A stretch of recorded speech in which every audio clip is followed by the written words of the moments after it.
அவர்கள் தமிழ் தேசிய எழுச்சி மாநாடு நடத்தினாரு. அதன் பிறகு நேற்று சீமான் அவர்களுடைய ஒரு ஆடியோ வைரல் ஆகிட்டு இருக்கு. எப்படி நீங்க எங்க திருமா அண்ணனை உங்க கட்சியை சேர்ந்த உங்க தம்பி விமர்சனம் செய்வாரு அப்படின்னு சொல்லி பேசி வெளியிட்டு இருக்காங்க. இதுவும் உங்க கட்சி தான் அப்படின்லாம் சொல்லி பேசியிருக்காங்க. நீங்க எப்படி பாக்குறீங்க? தலைவர் மூச்சு திணறாயி மூச்சு விட முடியல, அதுக்கு வருத்தம் தெரிவிக்கல. அவர் பேசின துணியை பாருங்க, அடங்கமருன்ற அத்துமருன்ற ஓமேல ஏறுன்ற அவரே சொல்றாரு. இல்ல ஆனா அதுல அவரு அதெல்லாம் எதுவுமே பேசலையே. விஜயுடன் கூட்டணியில 10 வருஷம் இருப்போம், நாங்க நிரந்தரமா இருப்போம்ன்றதான் சொன்னாரு. அப்ப தமிழ் தேசியம் என்று பேச வேண்டிய நோக்கம் எங்க இருக்கு, தேவைங்கிறது நீங்க எதனா பண்ணணும்னா என்ன தமிழ் தேசிய கோட்பாடு, அது உங்களுக்கு நெருக்கமான தலைவர் தானே விஜய் அவர்களே, அவர்கிட்ட சொல்லி தமிழ் தேசியத்துக்கு தேவை செய்ய வேண்டியது தானே நீங்கன்னு கேட்கிறேன். ஏன் செய்யலன்னு நான் கேட்கிறேன். சட்டசபையில நாத்து எடுக்குது, தாங்க முடியல. அங்க பார்த்தா ஒரு பொண்ணு பாடுது, ஒரு எம்எல்ஏ பாடுது, இறைவனிடம் கையேந்துங்கள் அவன் இல்லை என்று சொல்லுவது. முதலாளித்துவத்தோட உச்சம். கொடுத்ததெல்லாம் கொடுத்தான். யாருக்காக கொடுத்தான்? ஒருத்தருக்காக கொடுத்தான், ஊருக்காக கொடுத்தான். எவன் காசை எடுத்து எவன் யாருக்கு கொடுத்தான்? ஒருத்தன் பணமரம் உயரம் வளர்ந்துருக்கிறான், பேசும்போதே ஸ்பெல்லிங் மிஸ்டேக் கூட பேசுறான், ஒழுங்கா படிக்க தெரியல, எழுதி வச்சதை படிக்க தெரியல, வயிறு எரியுது. இதெல்லாம் பொது வெளியில சமூகத்துல வெளிநாடுகளை நம்மளை பார்த்தா எவ்வளவு கேவலமா நினைப்பான். ஆனா அதெல்லாம் மடைமாற்றுவதற்காக இப்ப என்ன மீம்ஸை பரப்புறாங்க அப்படின்னா, தலைவனை திரையில் தேடாதீங்க தரையில் தேடுங்க அப்படின்னு பேசியவர் இன்னைக்கு திரையில் நடிக்க போயிட்டாரு அப்படின்னு சொல்லி சீமான் அவர்களை விமர்சனம் செய்யக்கூடிய வீடியோக்களை டிவிக்கே சேர்ந்தவர்கள் பரப்புகிறார்கள். சினிமாவில் போய் தலைவர்களை தேடாதீர்கள், தலைவரை தலைவர்களாக இருக்கிறார்கள் என்ற காரணத்தோடு தேடுங்கள். கலங்கரை சொந்தங்களுக்கு அன்பு வணக்கம். இன்று நம்மோடு நேர்காணலில் இணைந்திருக்கும் சிறப்பு விருந்தினர் நாம் தமிழர் கட்சியிலிருந்து வழக்கறிஞர் திரு ஸ்ரீதர் அவர்கள். வணக்கம் அண்ணா. வணக்கம். நலமா இருக்கீங்களா அண்ணா? நல்லா இருக்கேன், நீங்க எல்லாம் எப்படி இருக்கீங்க? நலமா இருக்குங்க அண்ணா. அண்ணா, சட்டமன்றத்துல பாத்தீங்கன்னா பெரும் விவாதங்கள் மாறி மாறி போயிட்டே இருக்கு. அதுல விஜய் அவர்கள் நான் கார் தரேன் எம்எல்ஏக்களுக்கு அப்படின்னு சொல்லியிருந்தாரு. கார் தரதை விட இனோவா காரா தாங்க அப்படின்னு சொல்லி எம்எல்ஏக்கள் ஒரு அப்ளிகேஷன் கொடுத்துருக்காங்க. நீங்க எப்படி பாக்குறீங்க? சட்டமன்றம் ஒரு நகைச்சுவை மன்றமா மாறிட்டு இருக்கா இல்லையா? நீங்க நகைச்சுவை மன்றம்ன்றதை விட எவ்வளவு பொறுப்பு இல்லாமல் திமுகவினுடைய சட்டமன்ற உறுப்பினர்களை போலவே இவங்களும் அதோட நீட்சியை சொல்றாங்கல்ல, போட்டின்னு சொன்னாங்கல்ல, திமுகவுக்கு எங்களுக்கும் போட்டினாங்கல்ல, அந்த போட்டி உண்மைதான்றதை இப்ப நிரூபிக்கிறாங்கன்னு நான் புரிஞ்சுக்கிறேன். அப்படிதான் இது தெரியுது. திமுகவினர் நீங்க இந்த சட்டமன்ற கூட்டத்தொடர் பூரா பாருங்க, பெரும்பாலும் விஜய் துதிப்பாடிகள் தான் இருந்தாங்க. அவர் முதல்வர் தான், அவர் போற்றத்தக்கவர் தான். ஆனா ஒரு சட்டமன்றம்ன்றது எவ்வளவு ஒரு முக்கியமான இடம். 4.25 லட்சம் கோடி ரூபாய், 4.25 லட்சம் கோடினா நீங்க கற்பனை பண்ணி பாருங்க. அவ்வளவு தொகையை இந்த நாட்டு மக்களுக்கு நலன் செய்வதற்காக எப்படி செலவிடுவது, எது சரியானது எது தவறானது, இது நமக்கு என்ன நன்மை பயக்கும் என்ன தீமை பயக்கும், இதுல என்ன திட்டங்கள், என்ன இது கொண்டு வரலாமா வேண்டாவா, கொண்டு வரதா இருந்தால் இது இன்னும் எப்படி பண்ணணும், இதோட தொகையை கூட்டணுமா குறைக்கணுமா, இல்லை திட்டத்தை விரிவாக்கணுமா, இப்படி பேச 100 விஷயங்கள் இருக்கு. அதை விட்டுட்டு திமுக துரோகம் பண்ணுதுன்னு பேசுறாங்க. அது இல்லைன்னு அவங்க மறுப்பு தெரிவிக்கும். காவிரி பிரச்சனையில் காவிரி தண்ணீர் கொண்டு வர தாவேக அரசு என்ன பண்ணுச்சு அப்படின்றது தான் கேள்வியா இருக்க முடியும். அவங்க நீங்க அன்னைக்கு அதை பண்ணி அன்னைக்கு அவங்க பண்ணாங்கயா, அதனால தான் அவங்களை நீக்கிட்டு உங்களுக்கு நாங்கள் இடம் கொடுத்துருக்குறோம், அதனால தான் மக்கள் உங்களுக்கு ஓட்டு போட்டிருக்கிறாங்க. அவங்க அப்படி பண்ணாங்க, அவங்க ஏமாத்தினாங்க, இல்லை அவங்க சரியா செய்யலை, அவங்க முறையா நடந்துக்கல, அவங்க மக்கள் நலன தமிழக உரிமைகளை விட்டு கொடுத்தாங்க அப்படின்றது தான் அவங்க பிரச்சனையே. அதனால தானே உங்களுக்கு திமுக அதிமுக வேணாம்னு உங்களுக்கு வாக்கு போட்டாங்க. நீங்க தானே சொல்றீங்க அவங்க ஊழல்ன்ட்டு, நீங்க தான் தூய சக்தின்னு சொல்றீங்க. அவங்களை நீங்க ஒப்பீடு பண்றீங்க. அவங்க அதை செஞ்சாங்க, அவங்க துரோகம் பண்ணதுனால தான் திமுக வரல. நீங்க அப்படி பண்ணாதனால தான் உங்களை நம்பி மக்கள் வாக்களிச்சு இருக்கிறாங்க. அப்ப அதை செய்யறதை விட்டுட்டு நீங்க துரோகம் பண்றீங்களா பேச்சு, நீங்க என்ன செஞ்சீங்கன்னு கேள்வி இருக்குல்ல, அதெல்லாம் பதில் சொல்லணும். நீங்க இப்போ கர்நாடகாவில் 3 தமிழர்களை சுட்டு கொடுத்தாங்க. அவங்க கர்நாடக மாநிலத்தை சேர்ந்தவங்க தான், ஆனா இனத்தால அவர்கள் தமிழர்கள் 3 பேர் சுட்டு கொண்டாங்க. உங்களோட கண்டன அறிக்கை என்னவா இருக்கு? அவர் சிவகுமார், DK சிவகுமார் சொல்றாரு, எங்க வேலையை நாங்க பாக்குறோம், உங்க வேலையை நீங்க சாத்தின்னு பாருங்கன்னு சொல்லாத குறையா சொல்றாரு. இன்னைக்கு வனத்துறை அமைச்சர் பேசியிருக்காங்கன்னு, கர்நாடகாவை சேர்ந்த வனத்துறை அமைச்சர். அதாவது இங்க இருக்கக்கூடிய சட்டம் ஒழுங்கு என்னமோ அதை நாங்க பாக்குறோம், கரூர்ல 41 பேர் செத்தப்ப அவங்களும் தமிழர்கள் தானே, அந்த விஷயத்துல நீங்க என்ன பண்ணீங்க அப்படின்னு விஜய் அவர்களை நோக்கி கேள்வி எழுப்பியிருக்காங்க. அதுவும் ஒரு பிரச்சனை தான். ஆனா அதுக்காக கர்நாடக வனத்துறை அமைச்சர் பேசுறது சரியாயிடாது. இப்ப நாங்க எங்க பிரச்சனையை பாத்துக்கிறோம்னு சொல்றது அது பேச்சு கிடையாது. ஒட்டி இருக்கிற ஒரே நாடு என்று சொல்லப்படுகிற நிலப்பரப்புக்குள்ள இருக்கிற அண்டை மாநிலங்கள் நாங்கள் எங்களோட நிலக்கரி நீங்கள் வாங்கிக்கிறீங்க, எங்களோட மின்சாரத்தை நீங்கள் வாங்கிக்கிறீங்க, எங்களோட காய்கறியை கேரளா வாங்கிக்குது, எங்களோட நிலக்கரியை நீங்கள் எடுத்து எங்களோட மின்சாரத்தை நீங்கள் எல்லாரும் 3 மாநிலங்களும் வாங்கிக்கிறீங்க, எங்கள் தண்ணி உங்ககிட்ட இருக்குது, எங்களுக்கு வர வேண்டிய காவிரி தண்ணி உங்க வேண்டி இருக்குது. அப்படி எப்படி பதில் சொல்ல முடியும்? இங்கே பெங்களூரை சேர்ந்தவங்க எவ்வளோ பேர் வேலை செய்கிறாங்க, தமிழ்நாட்டை சேர்ந்தவங்க எவ்வளோ பேர் கர்நாடகாவில் வேலை செய்கிறாங்க, அப்படிலாம் அது பதில் சொல்ல முடியாது. அவர் என்ன சொல்லணும்? ஏங்க நீங்கள் ஏங்க அவங்கள தமிழர்களாக பார்க்குறீங்க? அவங்க கர்நாடகாவில் எங்கள் குடிங்க, எங்களுக்கு ஓட்டு போடுறாங்க, அவங்க நலனில் எங்களுக்கு அக்கறை இல்லையா? நாங்கள் பார்த்துப்போங்கன்னு சொன்னால் அந்த உரிமையை அவங்க எடுத்துக்கிறாங்க, நம்ம புரிஞ்சுக்கலாம். அப்போ நீங்கள் தமிழ்ன்ற விஷயத்தில் நீங்கள் தலையிடாதீங்க.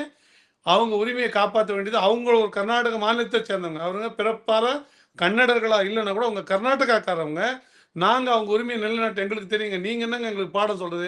எங்கள் ஊருக்காரவங்க தப்பு நடந்திருக்குங்க, நாங்கள் நடவடிக்கை எடுப்போங்கன்னு சொல்கிற நேர்மை இருக்கணும். அதை விட்டுட்டு எங்களது பார்த்துப்போம், நீங்கள் உங்களத பாருங்கன்னா இவங்களது இவங்க பார்க்கணுன்றது உண்மைதான். அதில் ஒன்றும் மாற்று கருத்து இல்லை. இவங்க தான் பார்க்கணும், இவங்க வேலையை இவங்க கவனிக்கணும், அதில் ஒன்றும் மாற்று கருத்து இல்லை. ஆனால் அதை நீங்கள் சொல்ல வேண்டியதில்லை. இந்த பிரச்சனை எங்கேருந்து எழுது? வெறுமே கன்னடர்கள் அப்படின்ற பிரச்சனைலேருந்து வருதா, இல்லை கர்நாடக மாநிலத்தை சேர்ந்தவன்ற பிரச்சனை வருதா, இல்லை கர்நாடக மாநிலத்தில் வாழ்கிற தமிழர்கள் என்ற பிரச்சனைலேருந்து, தமிழர்கள்ன்ற கேள்வியிலேருந்து வருது. நீங்கள் அணை கட்டணும்னா எங்ககிட்ட அனுமதி கேட்க வேண்டியதாக இருக்குது. அப்போ உங்கள் வேலையை நீங்கள் பாருங்கள், எங்கள் வேலையை நாங்கள் பார்க்கணும், ஏன் கேட்க முடியல? அப்போ இது ஒரு அபத்தமான வாதம் தான் நான் பார்க்குறேன். அது இன்னும் திமிரான, ரொம்ப நேர்மையற்ற, ரொம்ப கர்வம் கொண்ட ஆணவமான ஸ்டேட்மெண்ட்டாக தான் நம்ம அது டிகே சிவகுமார் சொன்ன ஸ்டேட்மெண்ட்டையும் நான் அப்படி தான் பார்க்குறேன். இப்போ கர்நாடக வனத்துறை அமைச்சர் சொன்னதையும் நான் அப்படி தான் பார்க்குறேன். இது ரொம்ப அருவருக்கத்தக்க திமிரான பேச்சுன்னு நான் பார்க்குறேன். பேச்சில் அதுவும் பொறுப்பில் இருக்கிறவங்களுக்கு, யாரோ நீங்களோ நானோ ஒரு சாதாரண ஒரு ரோட்டில் போகக்கூடியோ இல்லை ஒரு யூடியூபரோ இல்லை ஏதோ ஒரு பத்திரிக்கையோ கூட அப்படி எழுதிட்டு போனால் அது வேறு நிலைப்பாடு. எந்த அரசியலில் எந்த நிலைப்பாடையும் பேசுறதுக்கு எந்த ஊடகங்களுக்கும் தனிநபருக்கு உரிமை உண்டு. ஆனால் ஒரு பொறுப்பில் இருக்கிறவங்க, ஒரு அரசில் இருக்கிறவங்க, ஒரு அரசை ரெப்ரசன்ட் பண்ணுறவங்க அந்த உரிய பொறுப்போடையும் கவனத்தோடையும் அக்கறையோடையும் பேசணும். அப்படி இல்லாமல் பேசும்போது இதை நான் ரொம்ப கலோக்கியில் இதை வேறு யாராவது பேசியிருந்தால், இதே போன்ற வேறு யாரும் பேசியிருந்தால் என்ன இதை பொறுக்கி பேச்சு நம்ம கேட்டிருப்போம். அவர் அந்த அமைச்சராக இருக்கிறதுனால தான் நம்ம அந்த வார்த்தையை சொல்ல முடியாமல் இருக்கிறோம். அந்த பொறுப்புக்கு நாம் கொடுக்குற மரியாதை. அப்போ அந்த பொறுப்பில் இருக்கிறவர் எப்படி பேசணும்? அதை எங்கள் குடிகளுங்க நாங்கள் பார்த்துக்கிறோங்க. நீங்கள் எங்கே அவர் தமிழராக பார்க்குறீங்க, நாங்கள் அவர் எங்கள் கர்நாடக மாநிலத்தை சேர்ந்தவரை பார்க்க ஒரு வாய் ஒரு குரல் வரலையே, அப்படி ஒரு சத்தம் எழவே இல்லையே. மாறா எப்படி எழுது? நாங்கள் பார்த்துறோம், எங்களுக்கு பார்த்துக்கு தெரியுறது ஏங்க. ஆனால் உலகத்திலே இந்த கொடுமை, ஒரு கட்டையை விட மலிவானது, ஒரு கரியை விட மலிவானதுன்றது தமிழன் உயிர்ன்றது இப்போ உலகத்தில் இந்த தமிழ் இனத்துக்கு நடக்கிறதோ வேறு எங்கேயுமே நடக்காதுங்க. ஒரு சந்தன கட்டியா ஒரு 20 தமிழன் உயிரானா, இல்லை செம்மர கட்டியா 20 தமிழன் உயிரானா, இல்லைங்க செம்மர கட்டை தாங்க முக்கியம், எங்களுக்கு தமிழன் உயிர் முக்கியம் இல்லைங்க. மான்கரியா இல்லை மான்ற அந்த விலங்கா, இல்லை தமிழர் உயிரானா, இல்லைங்க எங்களுக்கு தமிழர் உயிர் முக்கியம் இல்லை, மான் தான் முக்கியன்ற பேச்சு தான் அந்த மாதிரி தான் இருக்குது. இப்படி தான் காலம் தொன்று நடந்து வருது. இதுதான் உங்களுக்கு இலங்கையிலையும் இதுதான் நடக்குது. இதே சிக்கல் தான் நமக்கு நடக்குது. அப்போ தொடர்ச்சியாக இப்படி விரட்டப்பட்டு தமிழினம் தமிழை சேர்ந்தவர்கள் நீங்கள் வேட்டையாடப்படுறாங்க. ஒருவேளை இது குற்றமற்ற ஒரு அணுகுமுறைன்னு நான் வச்சுக்கிறேன், ஒரு கற்பனைக்கு வச்சுக்கிறேன். இல்லைங்க இது தெரியாமல் நடந்ததுன்னா நீங்கள் என்ன பண்ணணும்? கைது பண்ணுங்க. கொலை வழக்கு போட்டிங்கல்ல, கைது பண்ணி உள்ளே வைங்க. நீங்கள் பிரச்சனை என்ன? அதில் உள்ளே இருக்கிறவங்க, அதாவது அவர் இப்போ இறந்து போனவர்கள் கர்நாடகாவே இருக்கட்டுங்க, கர்நாடகக்காரங்களாகவே இருக்கட்டும், கர்நாடகக்காரராக இருந்தாலுமே அந்த அமைப்பு அதுக்கு இன்வெஸ்டிகேஷன் புலனாய்வு செய்ய வேண்டிய அமைப்பு ஒரு கர்நாடக அரசை சேர்ந்த அமைப்பு. அப்போ அதில் சிக்கல் வரும் தான் நம்ம சிபிசிஐடிக்கு சிபிஐக்கு மாற்ற சொல்கிறோம். அப்போ சிபிஐக்கு நீங்கள் மாற்றணும்னா நீங்களே மாற்றிட்டு போங்க, எங்களையும் சொல்கிறீங்க. அதை இல்லைங்க இது இந்த அரசோட அமைப்பு தான் அதில் புலனாய்வில் இருக்குது, குற்றச்சாட்டு அரசை சேர்ந்தவனால தான், அரசை ரெப்ரசன்ட் பண்ணுறவங்க காவல்துறை இல்லை வனத்துறை மேலே தான். அதனால இவங்களை சேர்த்து நாங்கள் விசாரிப்பது சரியாக இருக்காதுங்க. இவங்களை தனி இண்டிபெண்டான அன்பயஸ்டுன்னு சொல்லுவாங்க, ஒரு சாய்வு இல்லாத ஒரு தனி ஒரு அமைப்பு விசாரிப்பது தான் சரியாக இருக்கும்னு சொல்கிறது தான் நேர்மையான பதிலாக இருக்கும். அப்படி சொல்லாமல் இப்படி மோசமான பதில் சொல்லப்படுது. இதற்கு திரு விஜய் அவர்களுடைய அரசு எழுப்பிய கண்டனங்கள் என்ன? எங்கே அவங்க வருத்தம் தெரிவித்தாங்க, அதிர்ச்சி வெளியிட்டாங்க. ஏன் யாருக்கு இல்லை அதிர்ச்சியாக வருத்தம்? எல்லாரும் அதான், உலகம் போல அதான் இருக்குது. யாருன்னா செத்தா எல்லாருக்கும் தான் வருத்தமாக இருக்கும். திடீர்னு செத்தா, விபத்தில் செத்தா, எதிர்பாராமல் செத்தா எல்லாருக்கும் தான் அதிர்ச்சி இருக்கும். இதெல்லாம் நீங்கள் தனியாக வெளியிடுறது. உங்கள் கண்டனம் என்னங்க? இதில் உங்கள் நிலைப்பாடு, அரசோட நிலைப்பாடு என்ன? அது சரியானது தவறானது? நீங்கள் கொடுத்தீங்களா நிவாரணம்? அவங்க எங்கே கொடுத்தாங்க? அதை நீங்கள் ஏன் கேட்கல? அதோட கடமை இருக்குது இல்லை உங்களுக்கு? சரி, அதை அவங்க கொடுத்துக்கிறாங்கன்னு கூட வச்சுப்போமே. நீங்கள் என்ன கேட்கணும்? ஒரு சாய்வற்ற ஒரு இண்டிபெண்டன்ட் சுதந்திரமான ஒரு விசாரணை அமைப்பு இதை விசாரிக்கணும் நீங்கள் ஏன் கேட்கல? நீங்கள் அரசு சொல்லலாம்ல, ஏன் சொல்ல அரசு சொல்ல வேணாங்க, நீங்கள் அப்படியே கூட வச்சுக்கிறேன் நான். ஏன் தாவேக்காலேருந்து ஒரு அறிக்கை ஏன் வரலையே? என்ன இது? பிஜேபியை பார்த்தா பயப்படுறது, கர்நாடக அரசை பார்த்தா பயப்படுறது, காங்கிரஸை பார்த்தா பயப்படுறது, கர்நாடகா பார்த்தா பயப்படுறது, எதை பார்த்துட்டு நீங்கள் எப்போ தமிழர் உரிமைகளை எப்படி கேட்பீங்கன்ற கேள்வி வந்துடுதுல. அப்போ அடிப்படையில் இது தொடர்பான விஷயங்களில் தாவேக்கா அரசு எந்த செயல்பாடும் படலை. ஆனால் அதை விட்டுட்டு ஜாலியாக கார் கொடுக்கலாமா? இப்போ முதல்ல பீர் ஆன்லைனில் கொடுத்தாங்க, இப்போ கார் வந்து குடிகளுக்கு பீர் ஆன்லைனில், குடிகளை ரெப்ரசன்ட் பண்ணுற எம்எல்ஏக்களுக்கு சட்டமன்ற உறுப்பினர்களுக்கு கார் நேரில். அப்படி தான் இது இயங்குது. ரொம்ப நெருக்கடிங்க. இவர் பேசுகிற பேச்சு எவ்வளோ பேசியிருக்காரு. எங்கள் மக்கள் நல திட்டம்னா காசு இல்லைன்றீங்க நீங்கள். ஆனால் உங்கள் தனிப்பட்ட தேவைகளுக்கெல்லாம் செஞ்சுக்கிறீங்க, உங்கள் வசதிகள்லாம் செஞ்சுக்கிறீங்க. இவர் பேசினவர் தானே, திரு விஜய் அவர்கள் பேசினவர் தானே, அவர் இப்போ இருக்க 3 மாதத்துக்கு முன்னாடி பேசினவர் தானே. அப்படி இருக்கும்பொழுது மக்களோட தேவை 1000 இருக்குங்க. 1000 இருக்கும்போது நீங்கள் 5.5 கோடி ரூபாய் செலவு பண்ணி உங்கள் அலுவலகத்தை புதுப்பிச்சு இன்டீரியர் பண்ணிக்கிறீங்க. இல்ல, அந்த டெண்டர்ல ஊழல் வேற நடந்திருக்குன்னு சொல்லப்படுது. செப்டம்பர் 1ஆம் தேதி தான் அந்த டெண்டருடைய அந்த க்ளோஸே ஆகுது. ஆனா அதுக்கு முன்னாடி கட்டடமே வேலை முடிஞ்சிருச்சு, ஊழல் நடந்திருக்குன்னு டைம்ஸ் ஆஃப் இந்தியா சொல்றாங்க. இல்லை, அது உண்மை தானே. அதாவது இவங்க என்ன பண்ணிட்டாங்கன்னா, ஏதோ இவங்க வீட்டு வேலை செய்கிற மாதிரி அந்த மேஸ்திரி கூப்பிட்டுப்பா வந்து இந்த வேலையை செய்ப்பா அப்படின்னு சொல்கிறோம்ல. அது போல ஏன்பா இந்த பிளம்பரை கூப்பிட்டு இந்த வேலையை செய்ப்பான்னு சொல்கிறோம்ல, அதை போல இவங்க சொல்லிட்டாங்க.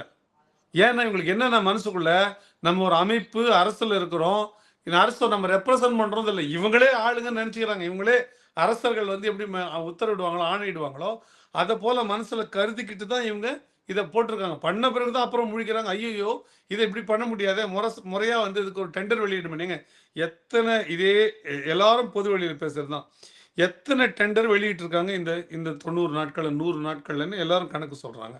அந்த டெண்டர்லாம் வரும்போது இந்த டெண்டர் ஏன் வராமல் போகுது, யாருக்கு கொடுத்தீங்க? அப்போ யாருக்கு 5.5 கோடி ரூபாய் வேலைனா கூட யாருக்கு வேணா கொடுத்துருவீங்களா? உடனே கேட்குறாங்க, நீங்கள் 1 லட்சம் கோடி ரூபாய் ஊழல் பண்ணலையா அப்படின்னு திமுக பார்த்து இவங்க கேட்குறாங்க. நீங்கள் அதுதான் பண்ணுறாங்க, அதுதானே பிரச்சனை.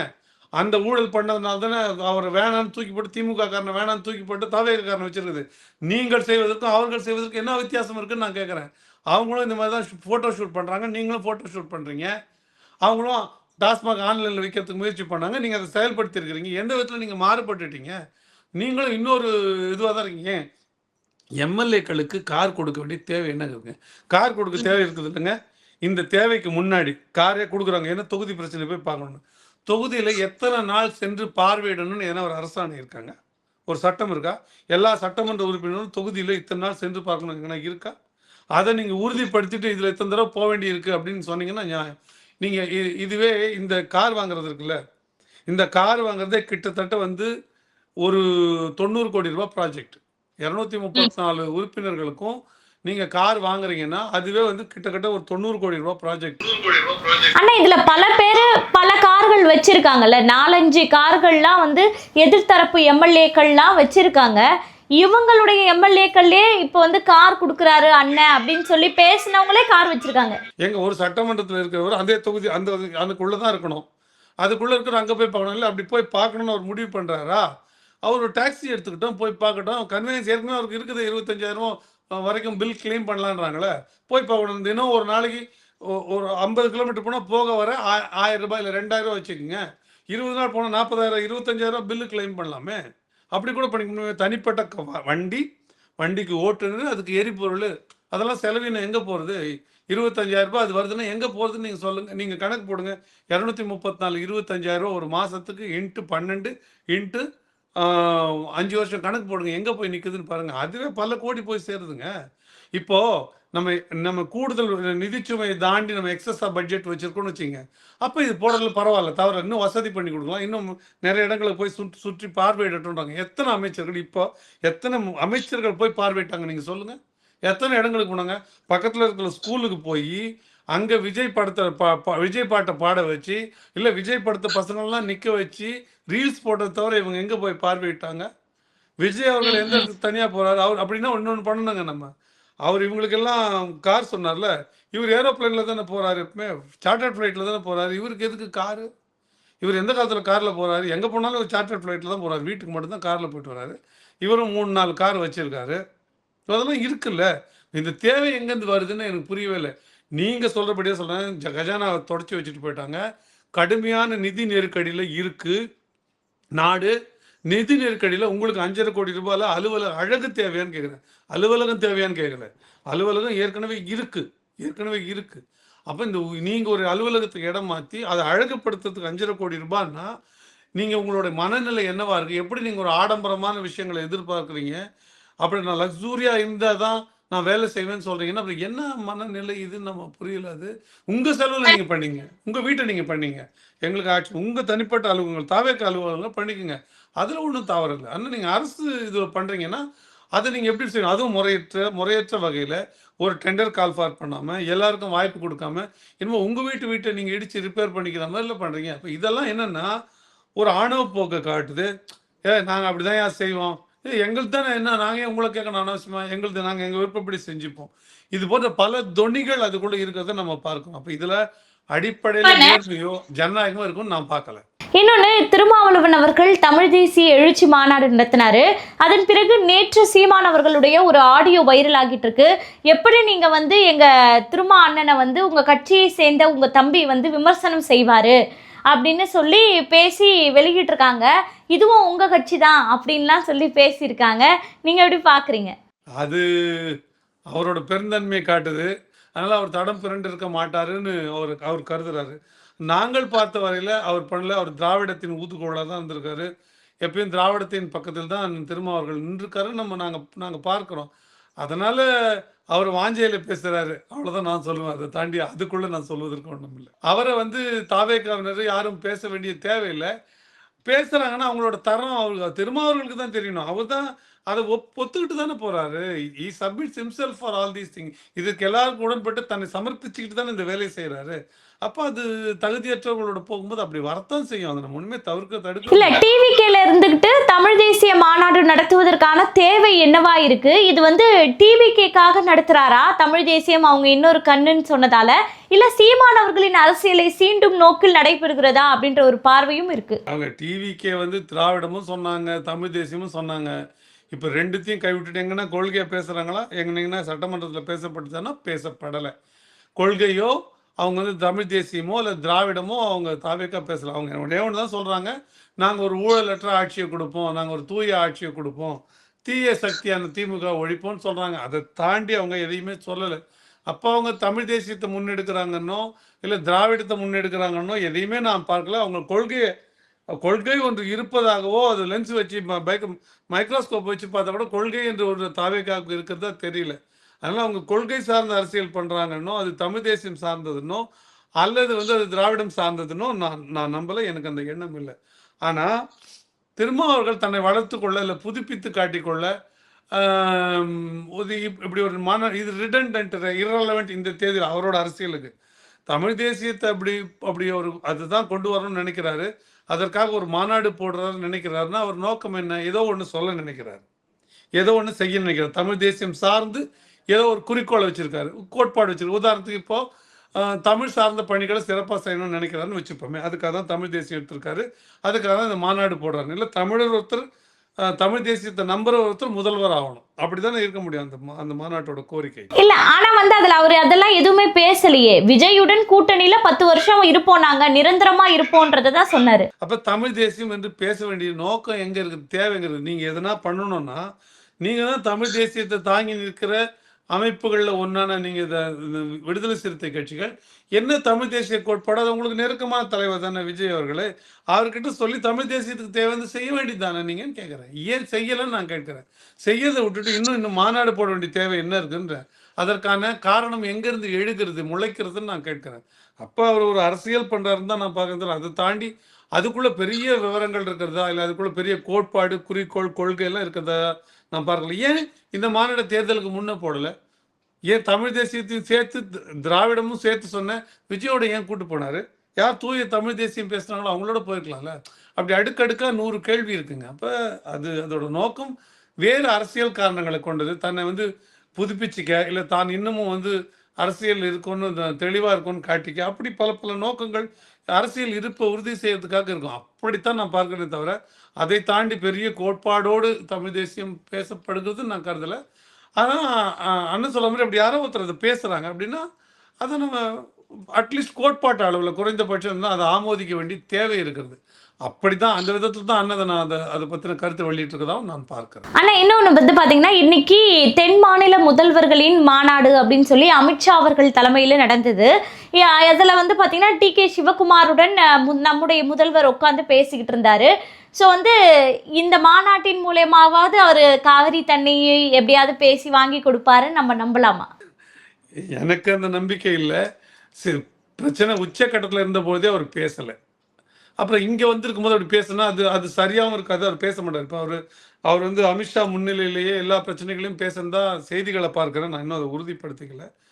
அப்போ அது ஒரு சம்பிரதாயமான முன்வைப்பு நான் பார்க்குறேன். குறைந்தபட்சம் மேடையில் அதை பேசிட்டாருன்னா, பேசியிருந்தார்ன்ற தகவல் உண்மைன்னா அட்லீஸ்ட் அதை பேசுகிற அளவுக்காக அவருக்கு துணிச்சல் இப்போ முளைத்திருக்கிறதுன்னு நான் பார்க்குறேன். ஆனால் இன்னொன்று உருட்டுறாங்க, தாவேக்காரங்களாம் உருட்டுறாங்க. பார்த்தீங்களா, விஜயை வந்து அமைப்போட துணைத் தலைவராகவே போட்டிருக்கிறாங்க. அமித்ஷா தலைவர் அப்படின்னு பாருங்க. ஏன் மங்குஸ்தானுங்களா? எல்லா மாநிலத்தில் நடக்கும்போது இப்போ கேரளாவில் நடந்தால் கேரள முதல்வர் துணைத் தலைவராக இருப்பார். ஏன்னா மத்தியில் இருக்கிறவர் தலைவராக இருப்பார், ஒன்றிய அரசில் இருக்கிற தலைவராக இருப்பார். அப்புறம் எந்த மாநிலத்தில் நடக்குதோ அந்த மாநிலத்தில் இருக்கிற முதலமைச்சர் துணைத் தலைவராக இருக்குது. கேரளாவில் இருந்தால் கேரளாவில், கர்நாடகாவில் இருந்தால் கர்நாடகாவில், தெலுங்கானாவில், ஆந்திராவில் எந்த மாநிலத்தில் நடக்குதோ அந்த முதல்வருக்கு ஒரு மரியாதை, ஒரு முன்னுரிமை கொடுக்கும் விதமாக அவங்கள துணைத் தலைவர். இது ரொம்ப சாதாரண நடைமுறை. ஆனால் எப்படி பார்த்தீர்களா, விஜய் அவர்களுக்கு துணைத் தலைவர் பொறுப்பு கொடுத்து விட்டார்கள். தென் மாநிலங்களை தலைமை இருக்கிற தகுதி வச்சு அவர் தான் அடுத்த பிரதமர்னு உருட்டுறாங்க. ஒரு உருட்டு நிறைய மீம்ஸ், பெய்டு நியூஸஸ்லாம் வருதுன்னு செய்திகளை நம்ம எப்பயோ பார்க்குறாங்க. அவர் தான் அடுத்த பிரதமராக வரதுக்கான வாய்ப்பு இருக்குதுன்னு பேசுகிறாங்க. இங்கே எப்படி பொய் செய்திகளை கட்டமைச்சாங்களோ அதே போல் அங்கே வந்து பல விதமாக ஒரு இஸ்லாமியர் ஒருத்தர் பேசுகிற மாதிரி, ஒரு இந்து சாமியார் பெண்மணி ஒருத்தர் பேசுகிற மாதிரி, அப்படி பல மீம்ஸு. அவர் வந்து பெண்கள் எதிரான பாலியல் வன்முறை நடந்ததுன்னா உடனே அவங்கள கடுமையான நடவடிக்கை எடுத்து சுட்டு கொண்டுற மாதிரிலாம் பேச்சு அங்கே பேசுகிறதா செய்திகள் இன்ஃப்ளூயன்சர்ஸ் மூலமாக செய்திகள் பரப்பப்படுறதா வருது. ஆனால் 188 பாலியல் வன்முறைகள் குழந்தைகளுக்கு எதிராக போட்டிருக்காங்க. 188, 187 கொலைகள் நடந்திருக்கு இந்த 100 நாட்களில். அப்புறம் நீங்கள் கணக்கு பாட்டுங்க, கணக்கு பார்த்தீங்கன்னா சராசரியாக 2 நாளுக்கு வந்து ஒரு கொலை, இல்லை 1.25 நாளுக்கு 2 கொலை அப்படி நடந்திருக்குது. அப்போ இந்த எண்ணிக்கை நீங்கள் ஒப்பிட்டு பாருங்கள் எப்படி எவ்வளோ அதிகமாக இருக்குன்றது. ஆனால் இவர் தான் உண்மை எல்லாத்தையும் பண்ணிட்டா மாதிரி செய்திகளை பரப்புகிறாங்க. இப்போ இவங்க நேர்மையான அரசியல் பண்ண வரல, இவங்க பயங்கர விளம்பர அரசியல். இவங்க சொன்னபடியே தான் திமுகவுக்கு இவங்களுக்கே தான் போட்டி, ஊழல் இவங்களுக்கும் திமுகவுக்கு தான் போட்டி வரப்போகுது. நீங்கள் எழுதி வச்சுக்கோங்க. விளம்பரங்கள் பேசுறதுல, விளம்பரப்படுத்திக்கிறதுல இவங்களுக்கும் திமுகவுக்கு தான் போட்டி. சட்டசபையில் நாற்று எடுக்குது, தாங்க முடியல, அப்படியே ஒரே புகைச்சி கப் அடிக்குது உள்ள.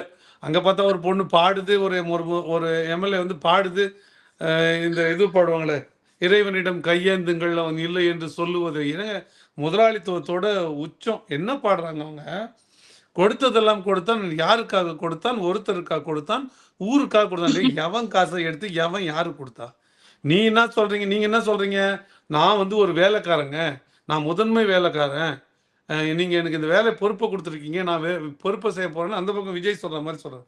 ஆனா ஒரு எம்எல்ஏ நீ தான் ஊருக்காக ஒருத்தருக்காக கொடுத்த, என்ன அவர் பெரிய முதலாளி, அவர் விட்டு பேக்கெட்டு கொடுத்தாருன்னு சொல்லுங்க. விஜய் ஒரே ஒரு பைசா அவர் வங்கி கணக்குல இருந்து இப்போ இல்லை எந்த காலத்துலயாவது பொது தேவைக்கு கொடுத்து ஏதோ ஒரு செயல் திட்டத்தை செஞ்சாருன்னு சொல்லுங்க. ஹிந்தியில் அப்படி ஏகப்பட்ட நடிகர் இருக்கிறாங்க, எத்தனையோ கான்கள் இருக்கிறாங்க. அவங்கெல்லாம் பணத்தை கொடுத்து அவங்க ஒரு கிராமத்தையே தத்தெடுக்கிற ஆள்லாம் இருக்கிறாங்க. அப்படிப்பட்ட நடிகர்லாம் அப்படி எதுனா இவர் என்னைக்குன்னா பண்ணியிருக்காரா? என்ன அசிங்கமா இல்லையா? நாங்கள் தலைவரை பற்றி புகழ்ந்து பேச மாட்டோம்னு ஒருத்தர் ஏதோ மனப்பாடம் பண்ணி, அதுவும் இன்னொரு இன்னொரு எல்லாம் படிக்கிறவெல்லாம் தப்பு தகரமாக படிக்கிறான். எழுதும் போதே தடுக்கி விடுறான், நடக்கும்போது தடுக்கி விடுறான், எழுதி படிக்கும் போதே தடுக்கி விடுறான்.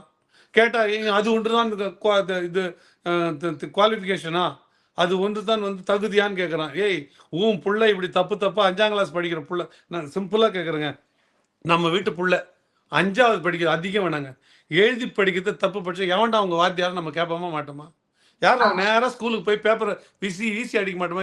5ஆவது படிச்சிருக்கான் என் புள்ள, 5ஆவது படிக்கிறவனுக்கு ஒரு பேஜில் இருக்கிறத படிக்கிறதுக்கு துப்பு இல்லையா நம்ம கேட்போமா மாட்டோமா? இவங்கெல்லாம் ஒருத்தன் பனைமரம் உயரம் வளர்ந்துருக்கிறான், பேசும்போதே ஸ்பெல்லிங் மிஸ்டேக் கூட பேசுகிறான், ஒழுங்காக படிக்க தெரியல, எழுதி வச்சதை படிக்க தெரியல, வயிறு எரியுது. இதெல்லாம் பொது வெளியில், சமூகத்தில், வெளிநாடுகளில் நம்மளை பார்த்தா எவ்வளோ கேவலமாக நினைப்பான். ஆனா அதெல்லாம் மடைமாற்றுவதற்காக இப்ப என்ன மீம்ஸை பரப்புறாங்க அப்படின்னா, தலைவனை திரையில் தேடாதீங்க தரையில் தேடுங்க அப்படின்னு பேசியவர் இன்னைக்கு திரையில் நடிக்க போயிட்டாரு அப்படின்னு சொல்லி சீமான் அவர்களை வந்து விமர்சனம் செய்யக்கூடிய வீடியோக்களை டிவிக்கே சேர்ந்தவர்கள் பரப்புகிறார்கள். அவங்க படி இப்ப இதன் மூலமா அவங்க நடிப்பது தவறு என்று சொல்லுகிறார்களா? நடிப்பதை தவறு என்று அவர்கள் சொல்லுகிறார் அப்படின்னா அந்த தவறை அதிகம் செய்தவர் அவங்க தலைவர் தானே. அப்ப இது தவறுன்னா அவரு தவறு செய்தது தவறு தானே. அப்ப அவரை இறக்கி விட்டுட்டு தயாரா இருக்காங்களா அவங்க? இவன் நடிக்கிறதுக்கு நாம அது தொழிலா வச்சில்ல, அது தொழில் முறையால் அதை விட்டு 15 வருஷம் ஆயிடுச்சு. இப்ப வேலை குறைவா இருக்கு, கூப்பிடுறாங்க. அவருக்கு அடிப்படையில பாடல்ல, திரை இசையில, திரைக்கலையில ஒரு நம்பிக்கையும் ஒரு நாட்டமும் இருக்கு. அவரோட பேஷன் அது. எப்படி தமிழ் தேசியம் அரசியலும் அவருக்கு வந்து ஒரு பெரிய பேஷன் இருக்கும், அவரோட லட்சியமோ ஒரு குறிக்கோளோ, அதே போல திரைப்படங்கள்ல அந்த திரை கலையை வந்து அவர் ரொம்ப ஆராதிக்கிறவர். அதனால 1-2 படங்கள் நடிக்க முயற்சி பண்ணாங்க. இப்போ எம்ஜிஆரே நடிச்சாருங்க. நடிக்கிறதுக்கு முதலமைச்சர் ஆன பிறகு அனுமதி கேட்டாருங்க. முதலமைச்சர் ஆன பிறகு எனக்கு நடிக்கிறதுக்கு வாய்ப்பு கொடுக்கணும் அப்படின்னு அன்னைக்கு இருந்த இவருக்கு எழுதினாரு, குடியரசுத் தலைவருக்கு எழுதினாருங்க, எனக்கு இப்போ அனுமதி கொடுக்கணுன்ட்டு. நாம் அதனால என்ன இருக்குங்க, இப்போ நீங்கள் இப்போ சொல்லுங்க, நடிக்கிறது தவறு தான் நம்ம சொல்லிடுவோம். சீமான் அவர்கள் நடிப்பது தவறு சொல்லிடுவோம். அப்ப இது அதே தவறை பல மடங்கு செய்த விஜய் அவர்களை கீழே இறக்கிவிட தயாராக இருக்கிறார்கள். அந்த கேள்வியோட முன்மை கேட்டோம். இப்போ சொல்றது, சினிமாவில் போய் தலைவர்களை தேடாதீர்கள், தலைவரை தலைவர்களாக இருக்கிறார்கள் என்ற காரணத்தோடு தேடுங்கள், அவர்களுக்கு கோட்பாடு இருக்கிறதா என்ற காரணத்தோடு தேடுங்கள், அவர்களுக்கு இந்த நாட்டை காப்பாற்ற வேண்டிய அக்கறை இருக்கிறதா என்று தேடுங்கள், அவர்களுக்கு நாட்டு பிரச்சனையை பேசக்கூடிய ஆற்றல் இருக்கிறதா என்று தேடுங்கள், அது ஏதோ ஒரு சிக்கல் என்றால் சிறைக்கு செல்லக்கூடிய துணிவு இருக்கிறதா என்று தேடுங்கள், 8 கிலோமீட்டர் பின்னங்கால் பெடலில் அடிக்க ஓடாத இருக்கிற ஆட்களா என்று பார்த்து தேடுங்கள், கோர்வையா ஒரு விஷயத்தை சிந்திக்க தெரிந்த ஆளா என்று பார்த்து தேடுங்கள். இதைதான் நம்ம சொல்றோம். இதை தாண்டி வேறன்னு சொல்லி, அதாவது சினிமாவில் நடிப்பது எப்படி ஒரு டிஸ்குவாலிஃபிகேஷன் இல்லையோ, சினிமாவில் நடிப்பது ஒரு குவாலிஃபிகேஷனாகவும் இருக்க முடியாதுங்க. அதைத்தான் திருப்ப நம்ம சொல்றோம். நீங்க விஜய் அவர்கள் ஒரு தலைவர் என்று ஏற்பதற்கு அவர் வந்து வேற ஒரு குவாலிஃபிகேஷன், ஏங்க தலைவரா இந்த காரியம்லாம் அவர் செஞ்சிருக்காருங்க அப்படின்னு சொல்லுங்க. இந்த வேலையெல்லாம் மக்கள் நலனுக்காக செய்த இவர் சினிமாவிலும் நடிக்கிறார் என்பது நமக்கு சிக்கல் இல்லை. ஆனால் நீங்கள் அவர் எந்தவித காரியமும் செய்யாம, எந்தவித மக்கள் நலப்பணியும் செய்யாம, எந்தவித மக்கள் தொண்டும் செய்யாம, மக்களோட தரையில் இறங்கி கஷ்டப்படாம, ஒரு சினிமாவில் நடித்து ஒரு பெரிய உச்சபட்ச இயக்குனரின் மகனா இருந்து, கார்லயே இருந்து, பெரிய ஏசி வீட்டிலே வளர்ந்து அவர் போனவர், எந்தவித மக்களோட கஷ்டங்களையும் பங்கெடுக்காதவர், எந்தவித போராட்டங்களையும் கலக்காதவரை நீங்க தலைவராக தேர்ந்தெடுக்கிறீங்க. அதுக்கு காரணம் அவர் சினிமா நடிகர் என்பதால். அப்ப திரையில தேடாதீங்க நம்ம சொல்றோம். திரையில நடிக்கிறதே ஒரு டிஸ்குவாலிஃபிகேஷன் இல்லை, அதுவே ஒரு தகுதி இழப்பு இல்லை. அதே சமயம் திரையில் நடிப்பதே ஒரு தகுதியும் ஆகாது. அதை தான் நம்ம சொல்றோம். அதனால நிச்சயமா நீங்க அவரை தலைவர்களை திரையில் தேடாதீர்கள், தரையில் தேடுங்கள். அதை தான் சொல்லுவேன். நடிகர்களை நீங்க தரையில் தேடாதீங்க, அப்ப நீங்க போய் திரையில தேடிங்கன்னு சேர்த்தே நான் சொல்றேன். அப்ப இதெல்லாம் இப்போ அவங்களுக்கு ரொம்ப எளிதான பேச்சு தான். நீங்க என்ன ஜெயிச்சிட்டீங்களா அப்படின்னு பேசுற பேச்சு தான் பாவேக்காவினர் வந்து நாம் தமிழர் கட்சியை நோக்கி கேட்கக்கூடிய ஒரே கேள்வி. மற்ற எதுவுமே கேட்க முடியாது. நீங்க என்ன மற்ற தாவேக்காவுக்கு எந்த சிக்கலும் இங்க கிடையாது. இங்க கோட்பாடு தெரியாது, நீங்க பேச தெரியாதுன்னு சொல்ல முடியுமா? உங்களுக்கு கொள்கை இல்லைன்னு சொல்ல முடியுமா? நீங்க ஊழல்வாதிகள்னு சொல்ல முடியுமா? ஆனா ஒன்னா திமுகவை சொல்லிக்கிறாங்களே, அதிமுகவை சொல்றாங்களா, இந்த மாதிரி நாம் தமிழர் சொல்ல முடியுமா? அப்போ ஒன்றே ஒன்று தான், மக்கள் உங்களை ஏற்கல, நீங்க வெல்லலை அப்படின்னு சொல்றாங்க. அப்படின்னா நான் சொல்றேன், 234 பேர்ல 90 இடங்கள்ல ஜெயிச்சு தாவேக்காவில் நீங்க இன்னும் எவ்வளவு பேர் அவர் ஏற்கலை? எத்தனை இடங்கள்ல, மீதி இடங்கள்ல தாவேக்கா வெல்லலை, மக்கள் ஏற்கலன்னு தானே அர்த்தம் அத்தனை இடங்கள்ல.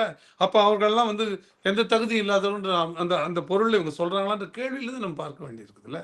அப்ப அதெல்லாம் வந்து ஒரு வன்மம் காழ்ப்புல பேசுறாங்க தவிர, அது தவிர வேற எதுவும் இருக்கிறதா சொல்ல, எதையுமே குற்றம் சொல்லவே வழி இல்லாத நாம் தமிழர் கட்சி ஏதாவது ஒரு குற்றம் சொல்றதுக்காக அப்படி பேசுகிறார்கள் என்றுதான் நான் பார்க்கிறேன். இப்பவும் சொல்றேன், தாவேக்காவினர் அல்லது விஜய் அவர்களின் அரசு ஒரு நல்ல காரியத்தை செய்யுதுன்னா, சரியா செய்யுதுன்னா, அதை நம்ம இன்றைக்கும் பாராட்ட விரும்புகிறோம். ஆனா அப்படி செய்யாமலே தம்பட்டம் அடிச்சுக்கிறாங்க, ஊழல் உழைஞ்சிச்சுறாங்களா, இன்னும் புள்ளி விவரங்களே வரலையே. இங்க பொன்னேரி பகுதியில் இப்போ ஒரு சப்ரெஜிஸ்டாரை கைது பண்ணாங்க லஞ்சத்துக்காக தான். திருவள்ளூர் ஊத்துக்கோட்டை தாலுகா ஆஃபீஸில் ஒரே நாள் இப்போ உள்ளே பார்க்கும்போது 60-70,000 ரூபா பிடிச்சாங்க, 30 லட்ச ரூபா ஒரு இடத்துல பிடிச்சாங்க. அதெல்லாம் அரசு அலுவலகங்களில் தான் இருக்கு. இவங்க ரெய்டு பண்றாங்க, அதனால ஊழல் குறைஞ்சதா அர்த்தம் இல்லை. யாருக்கு இப்போ ஒருத்தர் போய் சொல்றாரு, இது எங்க விஜய் அண்ணன் ஆட்சி, நாங்கள் லஞ்சம் கொடுக்க மாட்டோம்னு. அதுக்கு அவர் சொல்றாரு அங்கே இருக்கிறது, ஏன்பா இது எங்கள் விஜய் தம்பி ஆட்சி, நாங்கள் லஞ்சம் வாங்குவோம், எங்களுக்கு உரிமை இருக்குன்றாரு. இதில் எதை எடுத்துக்கிறது? நான் கொடுக்க மாட்டேன்னு சொல்றேன். கொடுக்க மாட்டேன்னு சொல்றது புத்திசாலித்தனமான பேச்சு இல்லை. ஸ்டாலின் சொன்னார்ல, குடிக்காதீங்க ஐயா, குடிக்காதீங்க ஐயா, பிள்ளைங்கெல்லாம் பத்திரமா இருங்க அப்படின்னு ஸ்டாலின் அவர்கள் சொன்னார்ல போன முறை. அதுக்கும் இதுக்கும் லஞ்சம் கொடுக்காதீங்கன்றதுக்கு விற்காதீங்கன்னு சொல்லணும். ஸ்டாலின் அவர்களே விற்கக்கூடாதுன்னு ஒரு உத்தரவு போடணும். லஞ்சம் வாங்கக்கூடாது, வாங்கினீங்கன்னா தொலைச்சி காட்டி போடுன்னு ஒரு சர்க்குலரை போட்டு ஒரு மீட்டிங் போட்டு துறை வாரியாக ஒருத்தரையும் கூப்பிட்டு அந்தந்த துறை செயலாளர்கள் அந்த சம்மந்தப்பட்ட ஐஏஎஸ் ஆஃபீஸர்களை கூப்பிட்டு இந்த தாவேக அரசு நேரடியாக சொல்லியிருக்கணும், நாங்கள் கடுமையாக நடவடிக்கை எடுப்போம், அதனால் உங்களுக்கு ஒரு வார்னிங்காக சொல்லணும். அப்படிலாம் சொல்லலை. அதோட நீ கொடுக்க முடியாதுன்னு சொல்லு. நான் கொடுக்க முடியாதுன்னு தான் சொன்னேன்.